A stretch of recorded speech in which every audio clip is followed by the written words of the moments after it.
നമ്മുടെ ഡഫിനിയയുടെ ഔട്ട്ഡോർ കൾച്ചറാണ് ഈ കാണുന്നത്. അപ്പോൾ നമ്മൾ എല്ലാ ദിവസവും ഇതിനകത്ത് വന്ന് നമ്മൾ വല കൊണ്ട് ജസ്റ്റ് കോരി നമ്മുടെ ഫിഷിന് ഫീഡ് ചെയ്യാനായിട്ട് ഇട്ട് കൊടുക്കാറുണ്ട്. അപ്പോൾ ഇതിനകത്ത് ഓവറായിട്ട് ഗ്രോ ആവുകയും ചെയ്യില്ല. അതുപോലെ ഫിഷിന് നല്ല ഫീഡ് കിട്ടുകയും ചെയ്യും, നല്ല ഹെൽത്തി ലൈഫ് ഫീഡ് കിട്ടുകയും ചെയ്യും.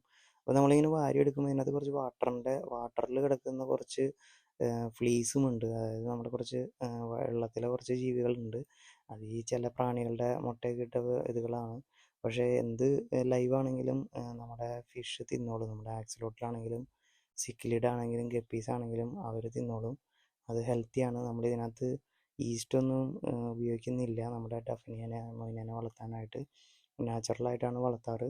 അപ്പോൾ ഇങ്ങനത്തെ പോണ്ട് സെറ്റപ്പ് ചെയ്ത് കൊടുത്തേക്കുന്ന കാരണം നാച്ചുറലായിട്ടാണ് അവറ്റങ്ങൾ വളരുന്നത്. അപ്പോൾ നമുക്ക് ജസ്റ്റ് വല കൊണ്ട് പിടിച്ച് നമ്മളതിന് ഫീഡായിട്ട് ഇട്ട് കൊടുക്കുകയാണ് ചെയ്യാറ്. നമുക്ക് ഈസിയാണ് ഇങ്ങനൊരു സെറ്റപ്പ് നമ്മുടെ കയ്യിലുണ്ടെങ്കിൽ നമുക്ക് ഫിഷിന് ഫീഡ് കൊടുക്കാനുള്ളൊരു പകുതി പൈസ നമുക്ക് ലാഭിക്കാൻ പറ്റും.